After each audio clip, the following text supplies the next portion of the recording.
Hi everyone, welcome to After the Roll, the Legend of Vox Machina, Season 1, Episode 12, The Darkness Within. So titled because it is the last episode and we're all very sad inside because we have to say goodbye to Vox Machina after such a very, very fun ride.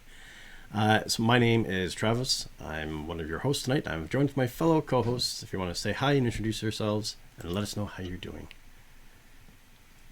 I'm LJ Stanton. I wrote that book back there, wherever I can point at. And I'm doing excellent tonight, since that's my usual go-to when I am introduced by Travis. My name is Billy Pomerleau. I am also doing great tonight. And I am not an author. I am a stage and film actor, and I am happy to continue on this journey with my fellow hosts. Yes, I'm thrilled to have you both with me for this. This is something that just started off as a random idea to do with After the Weave for the Wheel of Time, and that turned into After the Roll with the Legend of Vox Machina, and then it's going to turn into After the to be announced at the end of the show what we're going to be rolling into next. Kind of. We're going to tease it. You'll find out. You'll see what it's all about. Anyways, welcome for this very happy but sad, momentous end of the episode, end of the series, season 1 occasion. What are your thoughts overall for this final episode? How did it settle with you? I think at the end we can go into what we thought of the entire series. But I think just for this, what were your thoughts? And hey, Green Giant, how are you? Billy, Hey, what were Green your Giant. thoughts on this last one? I thought it was a nice ending for a pretty good series. Like, I thought that there were some really, really good picturesque moments. I thought that they tied up a couple loose ends, and they left plenty to kind of think about going into hopefully further chapters in the future. So I'm excited to see where they take this. I am most definitely titillated by what's coming. There's so many things that they left, not just at the end. They really left a trail of breadcrumbs, kind of starting the last episode, really starting the last episode, but this episode has just laid so many potential paths forward. It was stunning. Mm-hmm. What were your thoughts, LJ? I'm going to start out with a major I told you so about a certain thing from many, many episodes ago that we'll get to later on because I nailed it weeks ago, months ago at this point. Or did you? Yeah, I did. So I'm gonna call this one a 50-50, but we're going to get into it later. No. I nailed it. And I enjoyed this episode much more than I enjoyed the previous one. I thought that there was a lot more good storytelling as far as this one. There were a few things that I still call bullshit on, but overall, it was a good way to end the season. It rounded things out pretty well. Yeah, but it did move really quick. It was just not a lot happened, but a lot happened in this, which is what some of the other episodes have been like. There was like not a lot of scene changes, movement, but there was a lot kind of happened and transpired to take us forward. So let's dive into it then. It sounds like we all really enjoyed this episode, and we have our pros and cons that we have for it. So the cold open starts off with this spinny silver ball of death, presumably this spinny thing, the orb that came in place of the whispered one, and Keyleth is lying dying, and we just get brought right into a whole pile of tension and drama for this one. Who wants to take a stab at the beginning of the cold opening, what we thought of it? LJ, all yours. I apparently didn't really have a lot because my notes actually start later on after the cold open, I think, with Grog taking the blade. But wow. Yeah, that's just nothing could ever go wrong. Mostly, I think, because it was more confirmation that Keyleth didn't die, to zero surprise. And then the elixir not working, which is again, I'm not surprised, because that's just it's going to be the magic dirt. Like I said that in the previous Right. episode of After the Roll, that it was this is going to be, Keyleth is going to be saved by her own magic. That's just part of her own arc. So I didn't find there to be tension there. It was nice to see that Delilah wasn't dead. I really quite liked that. That made me very happy. But otherwise, I didn't have a lot to comment on with the cold open because of my issues, basically, with Keyleth. I was sitting there being like, she's not dead, guys. She's not gonna die. Just move on. Fucking elves. To be fair, your grog sword blade pickup thing, it was during the cold open.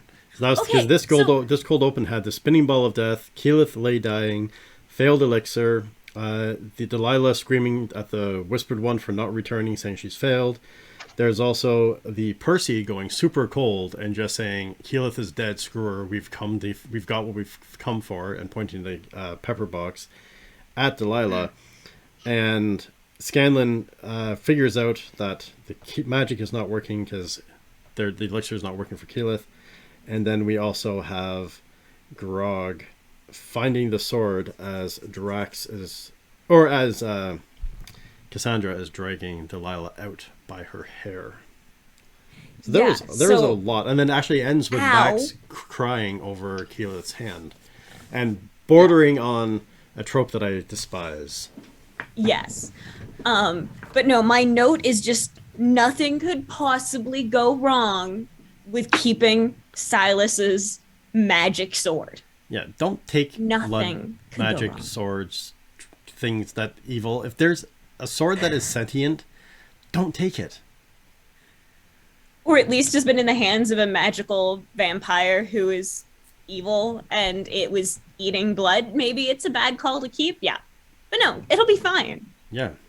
Nothing could go wrong. Rings way back to Wheel of Time and all these other shows where, like with Matt and the Dagger, all these other shows, anytime you find a cursed item, do not take it. Unless you're starting your villain journey, in which case, that's a totally valid choice and I support you on this. Yeah. Well, we don't know. Grog could turn heel. It's very interesting. I guess I shouldn't have flipped the coin to LJ in this episode. I have a lot to say about the cold open, surprisingly. There you go. I thought, again, considering this was kind of a jump into the story cold open, this wasn't like some of the previous ones where they did backstory or did things away from the characters. This was jumping into action. This was a weaker one just because I really enjoyed getting that extra information. That being said, I think the biggest problem was with all of the Keyleth stuff, and not because, I don't think it's for the same reasons as probably LJ. not. I was fine with the fact that we thought she was going to die in the last episode, and then we find out that she's not actually dead. She's dying or cursed or however you want to spin it. Because in the D&D world, now this is making sense to me. Like, you want to give her a potion because that will give her hit points and she'll stand right back up. That makes perfect sense to me. The bard can cast some really, really weak ass healing spells. Yep, sure. Let's have him try to cast magic. Oh, we find out there's some kind of magic shield. Everything is making perfect sense to me until the magic dirt. And then I'm just lost. And then I'm completely lost. And I just, it got a little bit over dramatic, a little melodramatic with Dax's whole thing. I understand, he's got a real big bleeding heart. He really cares about Keyleth, but it was uncomfortable to watch, and not in a sweet way. Not in a Delilah watching her husband die way. That's like, what are you doing? Yeah, Kind of I mean way. that is 100% right there. Like, it was way more gut wrenching, and I don't think it's just because I love villains to watch the mourning happening and the grief that Delilah was feeling versus what our one of our main characters, one of the good guys, ostensibly having this major emotional moment that fell really flat. Yeah, Yeah. absolutely. And then there's something else, but I would like to come back to it probably at the end of the episode. So, Yeah, balls to you, Travis. I've got something major to say about Keyleth at the end of the episode. So, but that does bring up like a really good point from Billy, since you've talked about the emotions and whatnot. And I have a note in here that normally I would really hate the way, like the fact that you see Delilah just crumple and do the I don't give a shit what happens to me anymore. My husband is dead. And normally that would piss me off so much, because it would be the get your ass up and go and do things. Come on, girl. Move on. You've got shit to do. But they did such an excellent job in those short little snippets of backstory that we got with them. And then with every single interaction that we had, going back to like the second episode when he takes her, the second episode with them, I should say, where he takes her to the graveyard, where it's like, we're going to get your buck back. We're taking you here. And I have a plan. And now you have a plan because you're following where I'm leading. And like the amazing back and forth of their relationship. So you get, it is really poignant then when she is doing the go ahead, shoot me. The Whispered One isn't here. He's not bringing back Silas. I have failed. Everything has failed, and I have nothing to live for. So do it.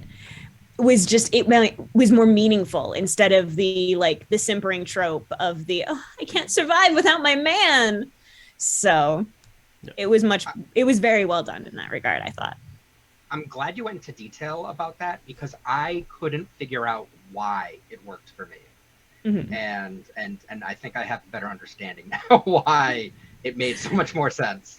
Well, that and the fact that they also included their own magic for that scene. I found with Delilah through this entire episode was there is something almost awe-inspiring about the way they animated her, because she was broken and disheveled and not caring and just angry, and they really expressed that in the animation, but they didn't use any of the typical desperate tropes of the like fringed up hair or whatever. There was just, it's like they changed how they drew her. It's almost like it was seeing someone with makeup to not having makeup on. It was just this like very subtle shift in how they changed the animation style for Delilah, and you just looking at her, you knew what she was feeling and what she was going through. And that really, I think, hammered home those points as well, because it was just so masterfully animated in those few scenes. And I like the fact that they didn't go into that whole, like, she crumbles and becomes, like LJ said, a simpering woman, or like the frantic hair messed up and skirt all messed up and like the kind of silly female that doesn't know how to survive anymore. It's just the, no, I'm still here, I'm still me, but I'm entirely broken and furious about it. And I think that's the thing, is they let her stay angry. So they kept that truth to her character, because she is an angry person. You can see that in the, you know, when she turns Silas into a vampire, that she's angry about the fact that she's having to solve the problem, that she's doing these things because nobody else is doing it. Like, you can see her anger at the world going and growing from there. And you don't lose that when she loses Silas. Like, she gets to remain the core of who she is. It's just now that her compass is gone. So now what? And she regains a little bit of that spark by the end of the episode, which is another reason why it's exciting to just see how she was portrayed. Yeah. Which makes me really happy, because it's the, like, these guys know how to write women, they know how to write good characters. But then on the flip side, it makes it, when you have these moments that are just really not poignant, all the more obvious, because it's like, okay, but I know you can do better. I have faith that you can do better. Exactly. That's very well put. But it was nice too, though, that they brought this, circled it back into the acid trap room. I like the fact that they left the cigarette. They didn't just like go down the steps and be a distance away. They actually brought it back into the acid trap room, bringing back another, just a scene from just a couple of episodes previous, but it was a nice way of doing that. But the thing that I found that stuck out to me as well, is I really, really despise the healing tear trope. I hate it. I can't stand it. Like, there's few things in life that I'll say that I hate. The healing tear trope is one of those, where the tear of the loved one drops down and all of a sudden the person magically draws their breath and comes back. It's been ridiculously overplayed. It has never made any sense to me. I don't think I've ever seen it done out where it actually made sense to have this tear bring someone back in any way, shape, or form. So when they were at that point with, I agree with Vax, where it was a little bit over the top of like, okay, you just told this girl you had a crush on her, and now you're like almost like arm wrestling a giant or half giant to take the body or her like dying corpse out of the building, and you're like going to this sacrificial hero mode for something you don't have that connection to. You haven't done that with any of the other characters, so it was a step too far. But I do like the fact that they walked us up to the edge of the tear trope and then changed it where it drops down and he moves his hand and hits hers and notices the herbs. And then, but again, that was a flashback to the herbs that just didn't make sense to me. And there's some small things, like overall I like the cold opening. I think the second or third one in a row where there's not been a flashback, it's just been a continuation to keep the flow going. So it's almost like an hour and a half episode. That was really great. But I found that for things being convenient, they're in, I mean, maybe it's just an animation thing, but they're in this stone cavern that's been cleaned out and swept out and organized for the ziggurat, and all these people have tromped through to get this thing through. And as soon as they need to heal a Keyleth, there's a little patch of mud with a twig and a stick that's sticking up out of this this stone cave floor, and they scoop it up. And I mean, like I said, it could be an animation thing where the ground is flat until you dig into it and then it's bumpy. But it just seemed kind of odd that they would find all the ingredients they needed where they were for this. Yeah. Kind of convenient on that Weird. part. Yeah.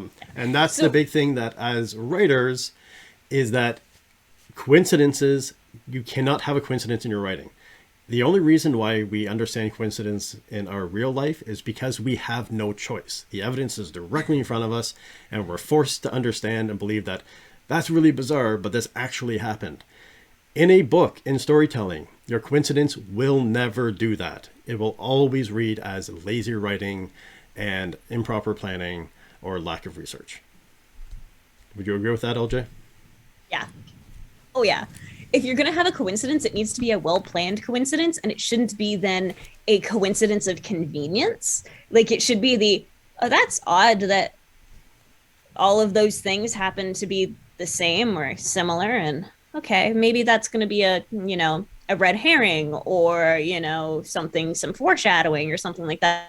But it should never be sweet, this just happens to be here, and it's exactly what I needed. Yay! Thrown across the room now by the enemy. Now I don't enemy. have to have consequences. Well, that's it. I get thrown across the room by the enemy and land right beside the gun.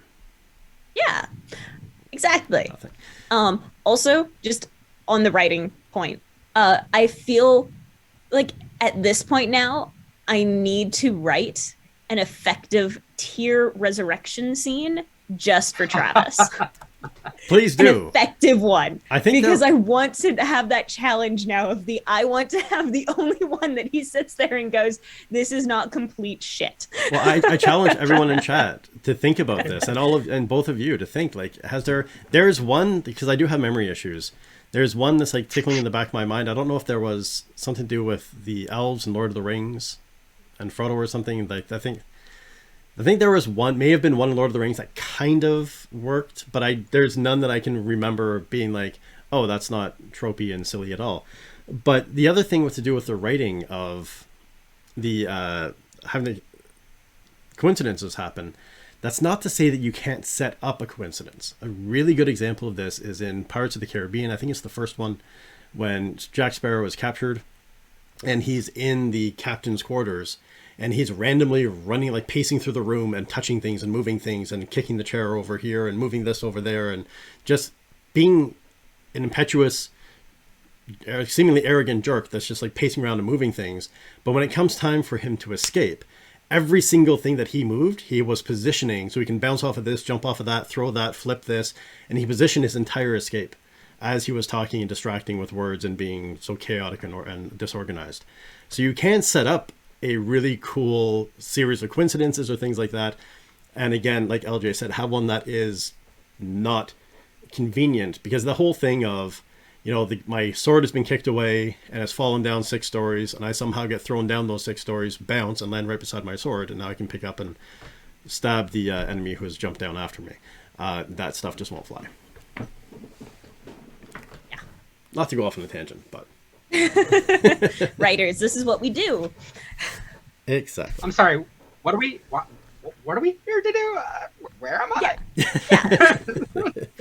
I? But yeah, so I mean, there was a lot, and that was the other thing that struck me with this cold open as well, is there was a lot packed into that. But that was really with this episode. There was just a lot of things that you really have to kind of unpack and pull apart. And there's a lot that you can dig into, which is really juicy. So they are back at the acid trap. There's magic, but no elixirs, and they find that perfect magic poultice where Scanlan and Vax. And again, the other thing that bothered me about this too, and again, I haven't played D&D in years, so Billy, feel free to put me in my place on this one. You're wrong. Okay, thanks. Now we move on to the next point. So, all right, moving on. is it possible for Scanlan to half-ass a spell using Keyleth ingredients to make a magic healing poultice? Like, I know they can have like a low level of healing as a bard, and they can do these things, but it struck me from everything that I've known from fantasy and from D&D in my past and all that stuff, is that the words to a spell are pretty explicit and need to be memorized. Oftentimes can only be recited once before they need to be rememorized. And so to have someone half-assed be like, oh, creepy, gross mud stuff, do some healing shit, and have it work, is kind of like, oh, I didn't realize there was like a B-side to this spell. That's a great way to put it. So one of the things specifically at Matt Mercer's table is that when things happen, especially like potential player death and something like that, he'll say, everyone can try to participate in trying to like save this individual, and you can kind of give your own example of how you're going to try to help. So you might be trying to use something like a song to help motivate someone else to make the poultice better and like add on to other people's effects. And he kind of decides whether or not it works, and then a little bit of a roll of a dice. So the answer is yes and no. Makes sense. It's the table rules. Yeah. I actually so there is a B-side. Yeah, I finally caught part of one of their episodes the other night. I was actually at, well, Maya had me wide awake and I couldn't sleep, so I watched some Critical Role. There you go. Okay, so that does make a little more sense for that. And I can understand too, especially if you're doing a D&D game live like this, you're going to want to keep your characters alive as long as possible. It's kind of crappy to have someone just be sitting there in the corner drinking a beer for 6 episodes. They're watching everyone else survive and have fun, right? So I can see that. But then we have Percy and Cassandra facing off against Delilah. And Delilah that's where she's in with the, I've lost everything, just end me. And then Percy says, no, you will suffer like you did to my, like you made my family suffer. Every Dorolo will get their pound of flesh. Which it was beautifully dark. It was beautifully dark, but there's only 2 of them. So so dark. Well, I mean, he was going for every single one that there had been, not just the 2 of them. But yeah. Exactly. All of them. How many were there? There was his parents. He had, I think, 2 other siblings or something like that. So there were the 6 of them. So that's not so bad. Only 6 pounds. Yeah. It's easy enough to lose. Yeah, Delilah doesn't have that much to... I think most of her weight is dark magic. To be fair, it's probably about a pound a foot. Like, as far as, so 2 pounds for both feet. You might have to take a little bit off of, further up the wrist for hands. So we've got maybe, flesh, not bone. That's 4 pounds. We've got the thighs, though. The quadriceps are quite heavy. And honestly, she's busty. You probably can take a pound off of each of those. They might even still be there after you're done. And then you go. You've got 6 pounds. There we go. Sweet dreams, Billy. Very dark. No, but the thing I found they do really well with this show is the monologues and soliloquy kind of things are really well done, really well written and delivered, and it's just been kind of beautiful. That's something I've got. Like, there was a pretty big info dump in this episode, and I didn't mind at all. We're gonna get on to it. It was just a beautiful info dump, though.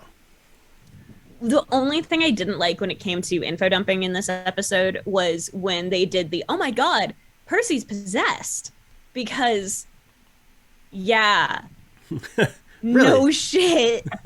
How did you not figure that out, like, a long time ago, guys? That was just the burrito. This felt very much a, like, hey, audience, in case you haven't been paying attention, by the way, Percy's possessed. And it felt like very much in vein of the, like, explaining things in the previous episode, I think it was. Yeah. So it was like the one thing that felt like a holdover from that style of storytelling before the rest of it was just like, yeah, go on, carry on. I'm listening. I like it. The whole, we don't have Pike with us. You know, our healing paladin gnome that had to go off on their own mission. Yeah. That's, yeah, you don't want to explain things that everyone else already knows. But the info dump that I was referring to, there's I don't know, the flashbacks, we'll get to them, but the flashbacks with Percy was kind of an info dump when he was being hypnotized or controlled. But the thing where the Smoke, our friend, demon friend, does actually do this whole thing of like, Orthax, yeah. Does this whole thing where he's like, hey, this is how I came into your life, and this is what we did, and this is how... And I was like, the entire time, I'm like, oh, that's a massive info dump, and it's so pretty. It's done, like, it was just done so beautifully that I was like, you know what, I don't mind. And I kind of see that they held this to the end. But we'll get to it, but that's the info dump that I didn't mind too much. I liked it because it felt more like it was just the... Normally, I take issue with the, hey, let me remind you of our history in case the reader doesn't know it. I mean, in case you don't know it. But in this situation, it felt less like the kind of the, oh, I have to explain this because the reader's not paying attention, and more of those heated conversations that you do sometimes have with people of the, hey, I've been here the whole time. Don't back out now. That we, I think, have all had at one point or another with our friends. Probably not with our demons, but, you know, you do you again. Maybe. So, well, I find the fact, though, that was how it felt, was more of the, like, this is an argument going on, and I own you, than a, like, hey, in case you haven't been paying attention, this shit happened. Well, it also, exactly, but it also seemed to be, honestly, a thing of Percy did not know. Because Orthax comes out and he's like, you called me in your despair and in your rage and in your vengeance. You called me to your side. We entered into an unspoken agreement. So it's like he didn't even realize that Orthax was there. All of a sudden, he just had these abilities to do what he needed to do. And now he's like, oh yeah, this past like 3 years, you thought you were the shit doing your stuff? That was me, son. Let's keep going. Yeah. And that's really what it struck me as, was like a Percy did not know what was happening. But anyways. I feel like there was just some willful ignorance on that part too, because it's like, dude, if you had to know. Like, you don't just start going from being a super genius who is good at shit to a super genius that gets really cloudy and smoky when they get angry. Dr. Mask? Yeah, like, who has these nightmares and all of these things that, like, the nightmares definitely where I view it as a Orthax is poking the bear, because yes, as much as you have, like, PTSD dreams are absolutely a thing and nightmares are horrific. Yeah. When you have a demon hanging onto your soul, probably some of those nightmares are the, hey, I'm just going to keep you pissed so that you don't end up ever having a healthy outlet, so that you'd end up, you know, really angry at these people until we can kill them, instead of the, I've moved on with my life. I have come to my peace, and I'm going to go and hang out in a temple for the rest of my life. Because that would have been unpleasant for Orthax. It would have been. But that actually brings up a point that I marked down here as a really big thing, is we do have this explanation by Keyleth being like, oh, he's possessed, and the demon is taking the souls, whatever, and if he gets one more soul, that's one thing that irritated me. It's like, one more soul, and he's full. Or like the merger is complete if we have one more soul. But the thing that struck me with this too, though, was the darkness behind it. Because Orthax even says in his little chant, and with kind of what Keyleth is saying here too, He's like, you got your revenge, and in return, you fed me souls. So not only was Percy killing people, he was like, there's no after for them. There's nothing for them. They're getting their soul fed to a ravenous smoke monster who is going to probably shred and truly enjoy devouring their souls. And that is game over for these people that are being taken in. Like, that's a really dark mode they went into. Probably one of the darkest moments they've gone into in the show. Oh, yeah. Like, unquestioningly, the concept that there are souls usually means that there is some level of an afterlife. So the idea of consuming those souls then definitely is the, like, yeah, game over. They're gone. They don't get anything more. So, yeah. That also, though, does mean, too, that they're not getting, if there is, like, an equivalent of hell or whatever, they're not getting that prolonged punishment either. So a certain level of justice, potentially, depending on how you view things, it's a major theological debate, which I'm not going to get into. There's that aspect of it as well.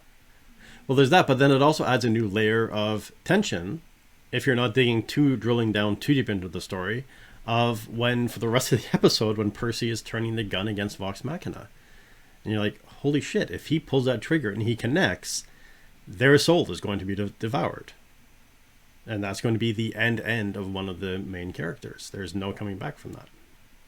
So it adds another subtle layer of tension to the rest of the episode moving forward. Unless you're like LJ and you believe that no one can ever die.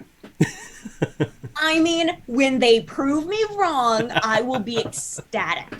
Ecstatic. You're not one, wrong, because though. one of the good guys will have died. Yeah. And two, because, I mean, one of the good guys will have died. That's really what it comes down to. In this case, I love being proven wrong. Yeah, and it would be nice. I mean, again, I think the first season is a bit premature for something this big to kill off a main character. There's time, space, and distance to kill someone off. But, Billy, what did you think when Vex steps in front of Percy and he's got the gun and he's like, I'm willing to take you out? She's like, if you want to get to her, you have to kill me. He's like, yeah, I'm down for that. I'm willing to kill you. So, yeah, so I'm glad that Percy had the reaction that he did. And it's not that I'm against how Vexalia reacted in that moment. I'm very glad that she had the thought process to stand up and try to reason with him and try to make that connection. I just wish we could have seen more of her making a connection with Percy throughout the series beforehand.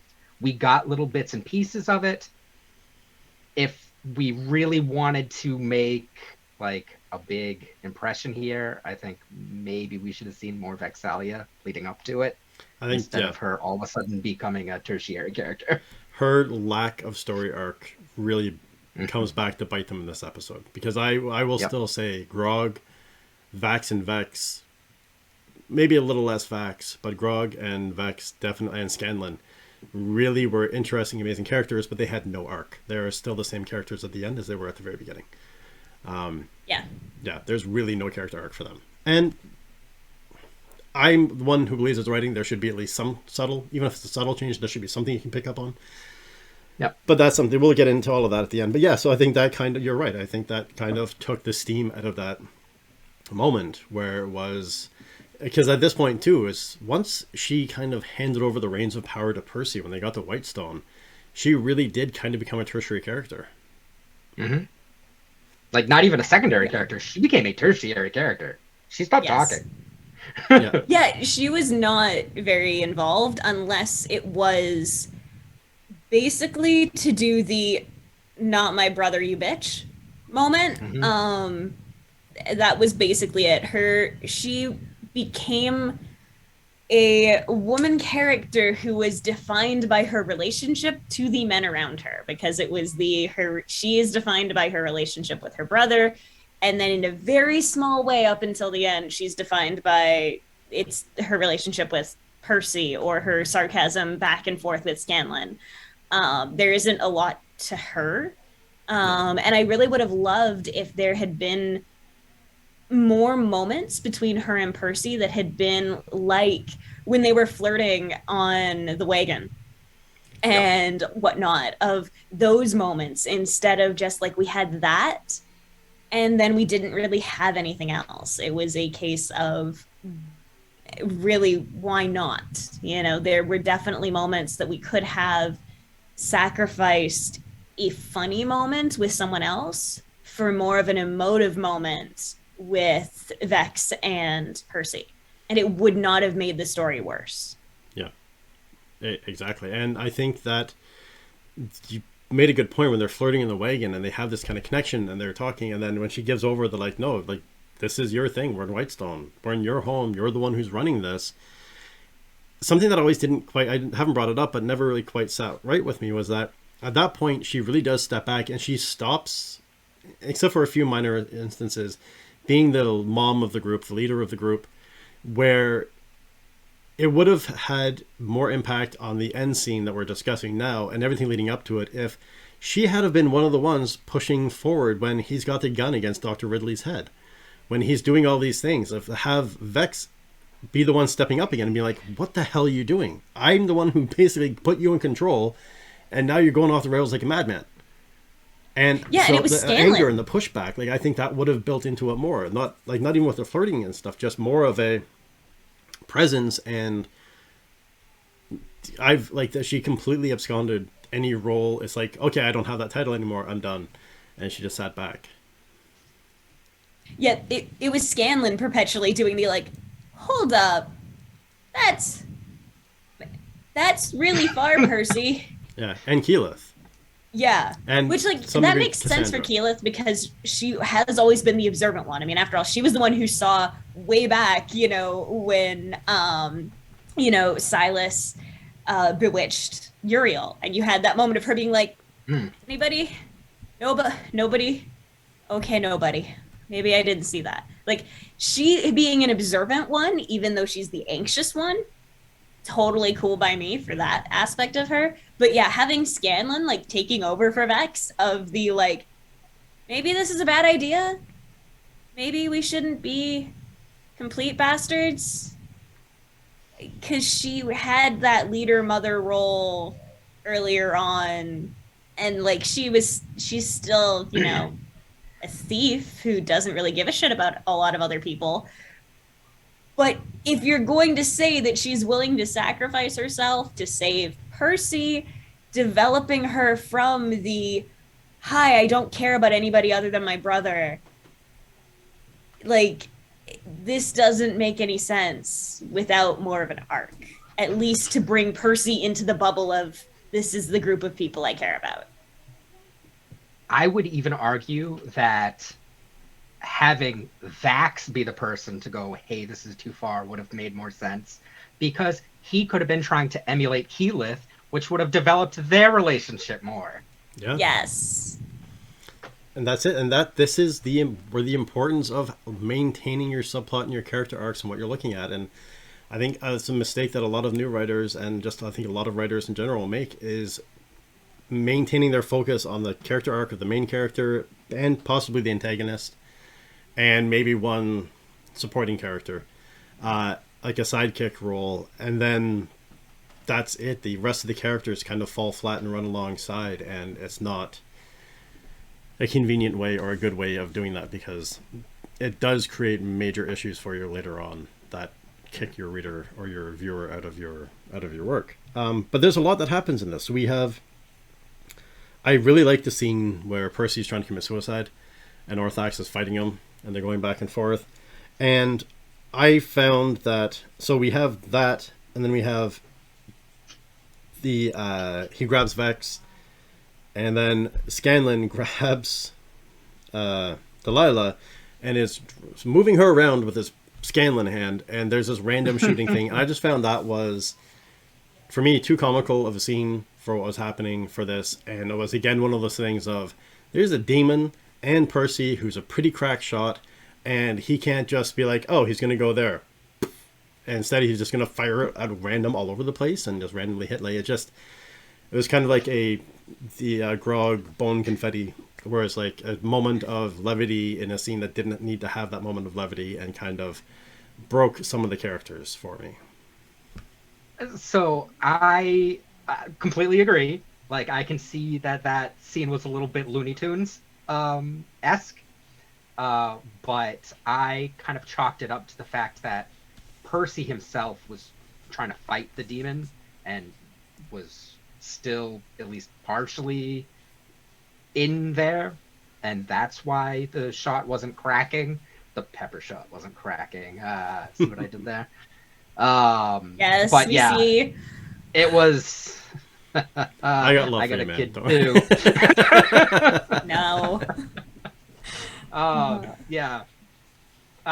So that was the excuse that I made in my mind while I was watching it, because I was also like, what are we doing here? Yeah. Yeah. I just like, for me, again, as the character I'm most invested in is Delilah. I just was doing the like, man, that's so disrespectful. Which I understand, like that can totally be the point, especially when you have a bunch of scallywags and rogues and whatnot. But it always just irritates me when it's like disrespect is a thing I dislike. It's the be respectful. It is one of my pet peeves, which then incidentally I make sure that I use often in my own stuff, because it's this is a thing that obviously irritates people, so therefore we poke that bear.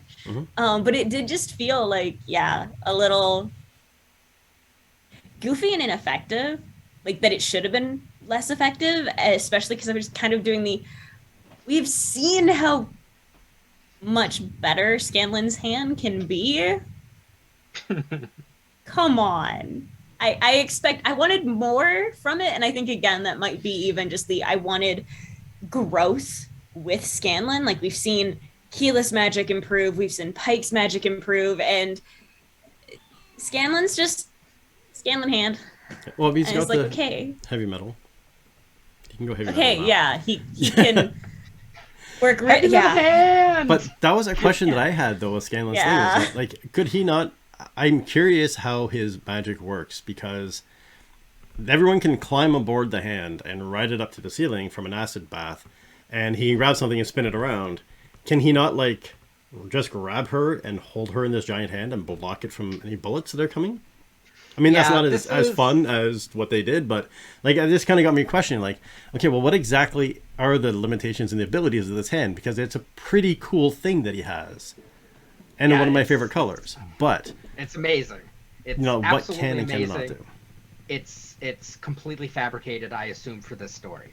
The Scanlan's hand is based on the magic hand, which can move, push, shove, or hold 5 pounds. That's it. Well, I mean, to be fair, they had Pike, who made everyone weigh light as a feather, because she had the extra power and energy to do it. So. Right. Yeah. When in doubt, just blame Pike or Keyleth. But then it goes really dark really quick again, because that was the thing that actually caught me, was that Percy actually shoots Scanlan. He actually fires, and then Grog puts the axe down and blocks the bullet from hitting Scanlan. Like, it was actually like, dude, had Grog not been paying attention, had he been thinking about Captain Winky, then there'd be no more Scanlan. That would have been it. And then Percy gets into a really cool mental battle with Orthax. Takes over. I liked how they blow everyone to the wall. Orthax takes over, and then it's this awesome internal mental battle that blends into an external hallucination thing. Like, it's this really weird mix of... It's a beautiful PTSD trauma moment. Mm-hmm. Because there are so many times, like, I've talked with quite a few individuals with PTSD so that I can write it more effectively. Yeah. So it's even though I haven't actually interviewed you about it, and I probably should at some point if you're willing. Anytime. But not to, totally put you on the spot or anything. But, like, always willing to share. There's so many different ways that people experience PTSD, and one of them is definitely the hallucination aspect and not knowing where you are. And I kind of loved that, yes, this is both a magic hallucination, and it's a magical battle, and partly in his head, partly externally, but it just incorporated the fact that there is no way in hell that Percy doesn't have PTSD after everything that he has suffered. And so you're getting this additional representation of a mental health issue. And since they have been so good with the mental health issues in this show, it was just really cool to have something that was not necessarily really obvious, but still an interesting and I thought somewhat accurate portrayal for a fantasy portrayal. Yeah. And speaking of someone that has been battling PTSD for almost 10 years now, that's something that, especially I've gotten better in the battle, but especially in the beginning, your dreams, your reality, and your memories really do blend. So that thing where you go into his eye, you're in his mind, you see this stuff, and then there's moments where you're like, okay, is because you see in his memories, in his mind, Smoke is there throwing memories at him, throwing shade at him, and you see, or not Smoke, but Orthax, and you see Orthax up, like behind, kind of watching everything, but then that blends into reality where we see the hallucinations, and there is no line between what is real, what is fake, what is in his memory, what is a hallucination. There's none of that stuff. So when you're in a situation where you're having a meltdown, that's a really big thing. You can't tell. Like that's where we hear about these soldiers that have come back and have had a break and started shooting at a group of people because they thought they were about to be attacked or they were about to be killed. You don't know what's real and you don't know what's not when you're in the middle of a break. And they did that beautifully. They painted that image of blending everything for this. And that's where it came in with the info dump from Smoke being like, this is what it is and this is how we're doing it.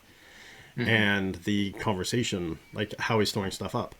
All those scenes that they've had with Smoke and Percy were just these beautiful arguments and conversations that you would have in these scenarios. Yeah, it's absolutely fantastic. And that's the thing. They do handle mental health really well in this. Yeah. Yeah. Absolutely. Yeah. But then, so Percy is shooting at everybody. He's hallucinating. And then Grog wants to use the new weapon. And he is told no. Not a good idea. And he's smart enough to listen. Yeah. And then we have this really wild scene in Percy's head where his parents are climbing up his arms, begging him, getting in his ears to just kill everybody, take care of this, get revenge, and go for us. So it's like he sees the murders, he relives everything, and he's not only reliving it, he's actually, now his worst nightmares are coming true, where his family are actually saying, you've let us down. You've lost the family name. You've destroyed everything. All of this stuff that you thought was your fault, we're confirming for you, it is your fault. Yeah. And you need to do something about it. But then and then Percy shoots Grog, and what kind of caught me was that Scanlan actually lands a punch on Orthax. That's right. He actually does get Orthax. Yeah, he actually does the Scanlan's fist. Catches him in the side of the head. Doesn't have much impact, but it pisses him off and makes him chase. Yep. Scanlan's fist! Occasionally he's useful. Yeah, exactly. Especially if he needs shit lit on fire. Yes. Yeah, or shot from your crotch. Yeah. But yeah, so then that's where it was after that, that's where we have the info dump, where it was an unspoken thing, and I made the weapon with you, I gave you that ability. Which that whole thing leads to another series of questions that I'm sure is going to come up at another thing.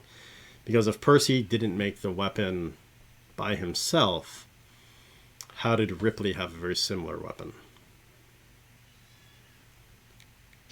And has our friend been busy? But Ripley's weapon wasn't effective. Percy's weapon kept blowing up until Orthax showed him how to do it properly. So all these questions that bubble up to the surface because of how they've written this, and some really fun, fascinating things that Mercer's tossed into this. I have many questions that I assume will end up being answered in the future, because these are things that are set up for season 2. Yeah. Because there's no way we're not hearing from Ripley again and all of that fun stuff. So yeah, it seems that there's more, like just the fact that, and they seem to really kind of accentuate when Percy pulls the barrel, the blown out or the flowered rifle barrel on it, And then we see in this flashback with Orthax where he's really like gun after gun is exploding in his face and causing these things. So we're gonna have to see where this comes out. Again, I haven't seen a lot of any of this tabletop Critical Role, so all this stuff is just a crapshoot for me. I don't know, guys. I think the world's just gonna end. Probably. Are you saying metaphorically or actually here? Because honestly, either option seems viable at this point. Both at the same time. Yeah.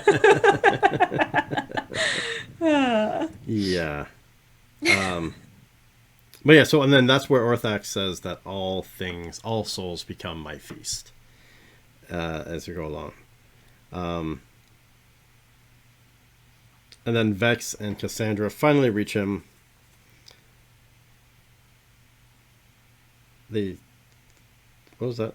No, they almost reach him. They try to reach him another time, and Cassandra does the hate feels good, and find my brother. I know he's in there. And that again, those scenes I found they actually had a little bit more of a proper connection between Cassandra and Percy, at least coming from Cassandra, and it makes sense. The spell's broken. She's not. I like that with Vex, where she's like, "You're not under a spell anymore. Get your ass out there and do something."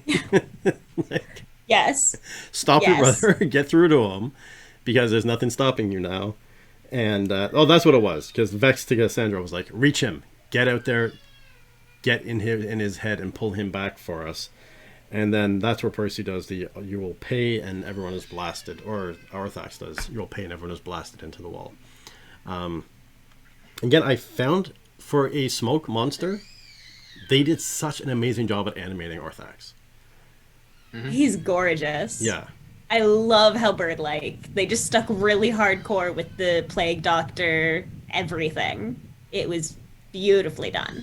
Yeah. It was... And I liked how they made his colors like kind of that furnace, like that really heated coal color too. It was really neat.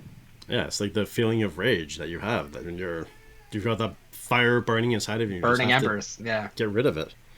And then there's one last effort where it's Percy versus Delilah again, and then there's one last effort where the group really tries to get through to him, and he's really fighting, and he's losing the battle, and then he shoots himself in the hand. And what the hell do they have against hands in this? So, my note in here is just self-harm, not the most recommended means of anger management, but hey, it works in a pinch. And yeah, it's his poor hand. But that's like, it's either the Wheel of Time, it was always the shoulder that people were getting stabbed through. In this show, it's the hand. Everyone's always getting shot through the hand. Yep. Like, I have a major bone to pick with the hand issue, actually. Because there's a lot of bones? Well, okay, yeah, there's a lot of bones, a lot of tendons, and he keeps using his hand after there's a hole like that big through it. Yep. And this is all like Gone. tendons, and you can see you're not using any of these fingers after there's a hole blown through the back through your hand. And your hand is incredibly sensitive. What with the hole, we use it for our primary tactile input. So it's gonna hurt like fucking hell having an injury like that in your hand. And he's fine. Keeps using it, he just wraps it, he's fine. Doing his thing. And then, he just puts a metal thing in there, puts a glove over it, and then we can forget about it. Yeah. Well, yeah. I mean, he just stuck some of that dirt in there. It was fine. Yeah, exactly. Yeah. With one of the gems from Delilah's necklace, apparently was there, but looked like something similar, or it was just to be pretty. Yeah, but it was again like, for me, it was once again that frustration of there's zero consequences, and it's one thing to chop off Luke Skywalker's hand in the 80s and cover it up because there was no representation for disabilities. So the fact that he lost a hand was huge and impactful. But it's 2022. It's 40 years later. We can do better. And there's no excuse for it at this point of the not having it be an actual problem. Show that it hurts. Let him have to suffer with it for a little while. Yeah. Because guess what? You would. And there's lots of people who have to because their hands don't work properly from whatever reason. So come the fuck on and do better. Exactly. Like our own unfortunate Travis. So This hand doesn't work. Yeah. Yeah. Well, like, and that's it. It is. Better. And to put a pin on your comment with the sensitivity of hands, there was not a study, but a thing, like they did research into how sensitive our hands and our fingertips are. If beyond the fact that there's actually neurons that can think and process data in your fingertips. So that's why when you put your hand into your pocket and you're feeling around coins and everything else, and you can feel exactly what you want without thought, is because your hand can actually process that data. Your stomach has neurons in it as well. But at any rate, if you were to take the entire Earth and shrink it down to the size of a billiard ball, your fingers would be able to decipher the difference between skyscrapers and cars. That's how sensitive the touch is in your fingertips. Is you would be able to decipher, if you were to hold the Earth the size of a billiard ball in your hand, you would be able to decipher the difference between skyscrapers and cars on the road. So now everyone is just going to be like touching anything and everything to try and figure out if they can feel like the major textural differences between things so that you can be like, but I can't feel that. It's a general comment about the human sensitivity. Your hand may be less sensitive. Your hand might be more sensitive. If it's more sensitive than that, I'm so sorry for you. That sounds like hell. Yeah, it's not fun. But at any rate, they do. No, the issue that I had with this too was Percy has been through hell and back. They've all been through hell and back. They've been through exhaustion and pain and suffering and all this other stuff. How did this kick Orthax out of his body? He just shot himself in the hand. How did that kick Orthax? How was that an eviction notice for Orthax? After all the stuff that they've gone through to this point. How was it like, oh, that's the exit. Okay, fine. Got it. And then he leaves through the hole in his hand and disappears back into the gun. Which you notice, if you pay attention, you see the smoke go back into the gun. Yeah, I considered that for quite a while after watching it a couple times. And the only thing I could consider is the fact that it is a completely open hole, because they do make a good shot showing that there is air on the other side. And I couldn't, for any other reason, figure out why they would do that. Because in LJ's point, it was stupid for the continuity of like his use of that hand to show that there's this big gaping hole in it. But otherwise, anytime he got shot or stabbed or cut up, why didn't the monster escape? So, and like he wasn't forced out. It was just like, oh, okay, I'm gonna give up the fight now and leave. Like we actually see the smoke billow around and come out the hole, and it was kind of like, what was that was the driving wedge to have Orthax be like, okay, I'm done. Unless it's maybe you're useless, you're disabled in one hand, you're not going to be able to do the things I need you to do. You're not going to have the fine-tuned manipulations that you need. You're not going to be able to fire and load the gun properly. So I'm out. Well, you see, he did an exorcism when he shot himself in the hand. There we go. Or was Pike astral projectile again? Yeah. No, it was actually just 6 little pikes in the pepper box at the time. So that's what went through his hand, was just a bunch of little pikes, and that's how he got excised.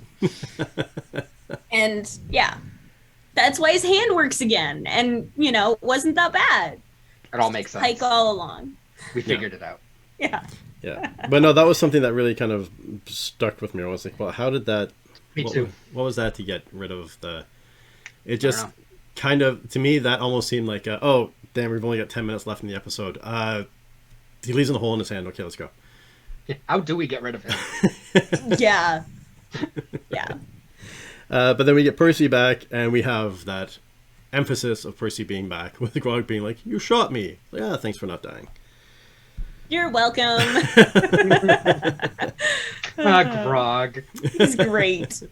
And He's great. Yeah. And then Delilah, you failed to kill me, and you're spineless just like your parents.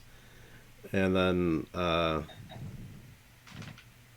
Silas is gone, and that's where we get into this whole thing between Cassandra, Percy, and Delilah, and their final conversation with each other. I loved that it wasn't just like suicide by good guy. It was the amp up for round 2. And I loved watching that because you could see Delilah starting to conjure her magic. You could see her getting herself amped and prepped by talking about what the Whispered One would do to all of them and all of these things. She was either going to go out in a blaze of glory, by her standard with that, or had decided on living and was going to get the fuck out of there and take everybody else out if she could. And then Cassandra got shit done. Very efficiently. Yeah. But I liked that they showed that, so it wasn't just Delilah goading Percy or goading Cassandra into the I'm suicidal, please kill me. I can't kill myself, so just do it for me. It was the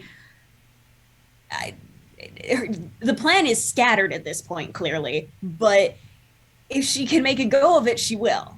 And if she can kill Vox Machina, great. Yeah. Yeah. Excellent. And she's stabbed through the throat by Cassandra, who had a throat slit earlier. So it was a nice little tie back. There was a lot of little tie backs they did. Whether or not they did it on purpose, because they really seem to enjoy blades and throats and gunshots and hands. But here's my question now for you guys: is it a kill shot?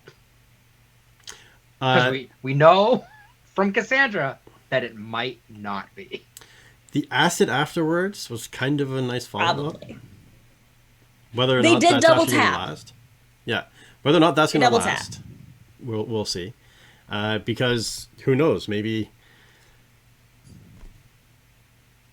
the Whispered One, or not the Whispered One, but the Orthax and the really pissed off and vengeful Delilah are now swimming around together in a vat of acid. Ew. So who's to say that Orthax is going to be like, hey, you look like someone that wants to fuck shit up. Come here. Let's talk. Actually, let's not talk. I'm just going to be absorbed into your body and keep you alive. And you're not going to have any idea of what's happening until we're facing off against a bunch of gnomes. So I'm very okay with that concept because I like my villains not dying. What I'm also very okay with is I like my villains who are actually good to their acolytes, like that look after their people, because that is the best way if you are going to have a bunch of followers to actually stick with your cause, is to actually look after them in turn. And I would love to see something akin to the Whispered One clearly did not completely make it through. You know, there's the spinny orb of doom, but that still has to have some connection to the Whispered One. I would be totally okay if in like 2 or 3 seasons from now, we get an actual Whispered One arc and he does bring back Silas and Delilah if he is that kind of powerful and does no, I would not be here without these 2 servants. Level up, guys. Go forth and do my bidding again. Don't fuck it up a second time. I am okay with this. Yeah. See, and I can see this happening because, I mean, we're going to get to it at the end, but yeah, there's some thoughts around that whole thing. But it was nice to have this moment because as much as it was great to have this thing of Percy's like, I know what that pain feels like. You're going to suffer. There's nothing stopping her from just killing herself. The whole thing, like, you're going to suffer for the rest of your life. All right, well, the rest of my life is going to be 5 minutes, so haha, joke's on you. So the fact that there was this, like, you know, this attempted, like, I am going to be smart and vengeful, and I'm going to get my own vengeance on you, and then his sister's like, nah, and pokes her, and then they give her a bath, and that's it. And I thought that was a good thing, because it was like, that would kind of be a Ripley 2.0, where the pissed off, vengeful, angered person runs off, and then comes back to cause havoc another day. This way, there's a plausible method of bringing them back, potentially. And it's one of those things where it's like, yeah, I'm not going to be pissed off, or I'm not going to think that's cheese in any way, shape, or form if they bring them back. I think it completely makes sense. Man, can you imagine a leveled up Silas and Delilah? I want it. I want it badly. Like, so badly. For the little They're pretty amount that, powerful. well, that's Yeah. it. The little amount that they were in this show, they quickly rose up to be two of my, like, I'd probably say my top 10, top 15 favorite villains from stories. I think they're absolutely fantastically well written. Just so many things were done right to make you endear. Like, there's not even a point to me, like, I've always kind of sided with the villains. I like the villains, but there's usually times where I'm like, yeah, I can see that, but I really don't like this. With this, there's no, like, yeah, you guys are just badass. There's nothing I'm not like, I don't like how you did that. It's like, no, that's what you are. You're a vampire and a sorceress, and that's what you do. So, yeah, you do you. That's awesome. Yeah. I am Yeah. not normally a vampire fan. Often they're just not interesting, I find, because of the huge, obnoxious Twilight tropes that turned all of them into kind of toothless, annoying little girls that don't do anything. And not in the cool, like, Kirsten Dunst interview with a vampire kind of, you can't do anything and this pisses you off so much because you are a ancient vampire stuck in a small child's body. They're just these boring emo characters that don't do shit. And I like seeing a vampire that actually gets things done and is unapologetic about existing and being evil. So Silas is definitely probably like my favorite vampire. Silas and Delilah are definitely probably one of my favorite villain couples. I'm not going to go so far as to say they are my absolute favorite, but I'm having trouble thinking of another villain couple, period, that has as interesting and well developed a relationship, and one that is actually like as healthy a relationship as they have. So they get props for a lot when it comes to these villains. Yeah, I agree with that entirely. Like, that's one thing that I liked about, for all of its flaws, one thing I liked about True Blood is that they actually did, I found, the vampires pretty well. Where there were some that kind of saw where they were going wrong, what they wanted to do, and trying to make things amends and change things a little bit. And then there was the hardcore vampires that were like, I don't care who you are or what it is, we're just here to destroy and kill and subjugate the humans, and this is what we're doing. And I found they kind of played that balance, not that balance, but that they played those two kind of things off each other pretty well. There's a lot of other issues with True Blood, but it wasn't just the typical hiding underground and having, you know, the internal wars they're facing with each other. They did more with it. So Blood orgies. yeah, like Blade. Yeah, there you go. There we go. But we do have, and then yeah. So we have, again, don't pick up cursed stuff. Don't pick up the cursed blade, Grog, and don't pick up your gun, Percy. And I love that again, but it was Scanlan that was like, maybe not, and throws it away. And then we see Orthax come up out of the thing. And again, then it was Vex. It was like, oh, how'd you know? I was like, it's just a lucky guess. Like, again, like, that could have been a nice tie back. That would have been something perfect for Vax to be like, again, slap in the back of the head, be like, what the hell are you thinking? Grow up, throw the gun in the pit. Yeah. Yeah, I agree. But at least we got that moment with Scanlan where he said, lucky guess. That was in character for Scanlan. That was good. It wasn't just like, are we going a little bit overboard here? That's not in character for Scanlan. Yeah. Yeah. Yeah. Yeah, exactly. Yeah. No, him tossing the gun felt very true, accurate to Scanlan of the, like, don't bring that shit home with us. Yeah. Hit into the acid bath. Eyes are scared, guys. Yeah. Yeah. No, that's he it. shot me. Yeah. And that, like, you just got rid of that thing. That's not like, if I've got an infected tooth and it gets pulled, I don't want to bring the infected tooth home with me. Like, that's, you can keep it. Yep. Yep. And then we go back. This is where we start to see the Now, we talk about in writing the return to the ordinary world, but things are slightly different or changed. They're returning home with the elixir, even though the elixirs don't work. But they're returning home with the elixir, and we get to see the characters come back to them true selves, and we get to see how they've grown and how they've changed as we go through. We see with Grog, he's playing with a giant eye. He hasn't changed. Scanlan is trying to go to bed with this really handsome guy sitting on a bench. Hasn't changed. Vex is pulling him away. Hasn't changed. Like, there's not a lot of change for these, but we do see I do like when Scanlan's hitting the Vex is. Yeah, they've just survived through an apocalypse. They don't need your gonorrhea. Let's go. Yes. Yes. That was fantastic. Like, beautifully done. Yeah, and even Grog's thing with the giant eye. The whole, like, I see you, and holding it up was just beautifully done. Yeah. Like, it's just so Grog. And again, like, they really nailed their character traits back. Like, they brought us back to the character traits and nailed them down. So, I had, with all of this scene, one of my major beefs with this episode, though.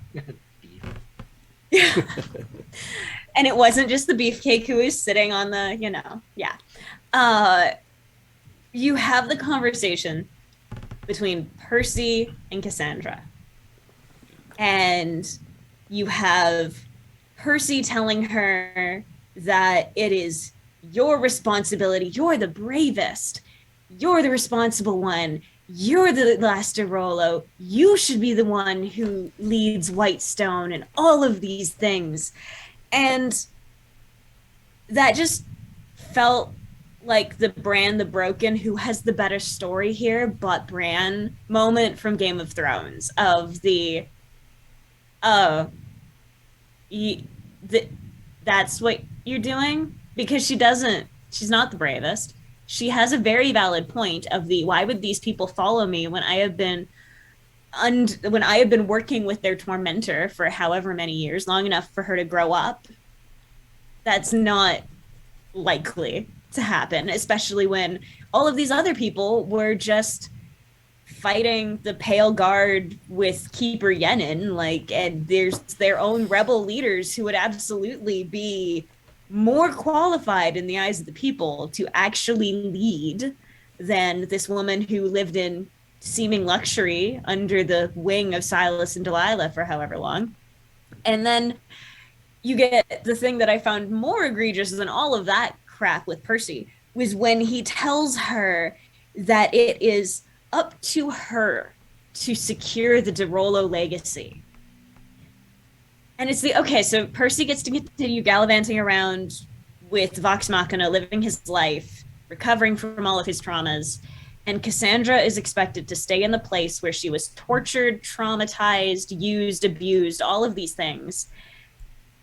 And then is also expected to secure the legacy, which we all know what that means. It means get married and have babies and carry on the family name, which is all just bullshit thrown into this sentence when it's Percy, really? You're going to take zero accountability for this place that you just helped save. And that he worked so hard and fought so hard to get back to. Yeah, it's like, this is your family, your legacy. You grew up here. And you're cool with running off with Vox Machina. No big deal. Yeah. Who gives a shit? People are dead.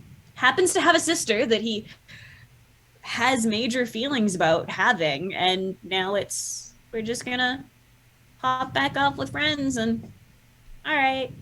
Sort of thing. Which now I'm gonna add on to that before we let Billy stand up to bat for Vox Machina. No, but the other thing that I found, like, there was all those things that were there, where it was like, I can see some people saying, yes, okay, you're under the spell, but it was still kind of a jerk thing you were doing.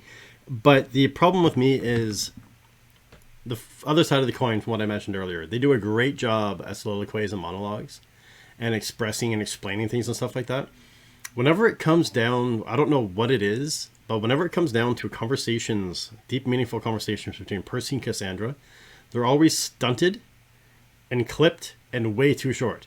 Like, all right, you're going to be the leader of the Whitestone now. No, no, no, I have other stuff I need to do. You should do it. But they're going to think I'm a traitor. No, they won't. It'll be fine. You go do it now. Oh, okay. Like, and then they go off. And there's like, it's just such like and that's a when, big like, conversation still. Yeah, like Keeper Yenin should have shown up in that to do the, no, dear, I will help you. Like, there should have been more. If Cassandra's being stuck leading it, that's when Yenin should have shown up to have a, like, don't worry, like, we understood you were not, that you're a victim here too. We understand you helped or whatever, to also do the, okay, no, don't worry, you're not going to be leading by yourself. You have support here, instead of just like, all right, well, adios. Well, the important part of that too is the fact that, in not fully understanding how the magic system works, technically you would think that she would have the mentality or the mind frame or world experience of someone that was 10 or 11 years old, however old she was when their family was killed and she was captured by the Durolos, or by the Briarwoods, because she was kept under their spell for years. So I'm sure they gave some sort of tutelage of how they wanted things or whatever, but to be under someone's spell for, say, 10 years and all of a sudden you're broken out of that spell, how much of the world do you know? How much about running a kingdom do you know? How much about leading people do you know? You've been, for all intents and purposes, a zombie for 10 years, since you were a juice child. Box. Yeah, a zombie juice box. She's been a juice box for 10 years. Since you were a child. So how much, like, having that mentor step up would have been a really subtle, nice touch to shut both of us up. Yes. Well, I guess I'll start with what you're just what everyone's just talking about. So, Poor Billy. I think that there's a little bit misconception here, and part of it is my fault because I didn't want to correct you guys when we were discussing it in earlier episodes, because I didn't want to chase away ideas that we were having coming into other episodes. And that's the fact that Cassandra wasn't under some kind of mind control for 10 years. The hypnosis power that Silas has, super powerful. It's not something where he can like mind control you and then like travel 10 miles away and still have you under control. He would need to constantly be coming back to control you again, because in the D&D world you can break out of that every minute. So every minute you have a chance to snap out of your hypnosis. So it's not this like super duper power, but it sure is great in a fight, because each round of combat lasts 6 seconds. So you can do a lot of damage with someone if they're stuck in hypnosis. So that means she's growing up normal. And if you think back to the episode where we meet Cassandra, and this was an argument that I had when we were talking about that episode, she's the Kestrel. She's the one that's been feeding information to the Resistance, but it's a secret. It was a secret because if the Briarwoods had found out, they probably would have killed her or done worse to her. So they did a very, very bad job of making that point, because in their introduction, she just kind of says, I was feeding the information. And then Percy goes, I didn't know you were alive. And she goes, I'm alive. You're a jerk. And they walk away. I think the worst part was less that they didn't make it clear that she was the Kestrel, and that they didn't make it clear the limits of Silas's magic. Mm-hmm. Because I just assumed that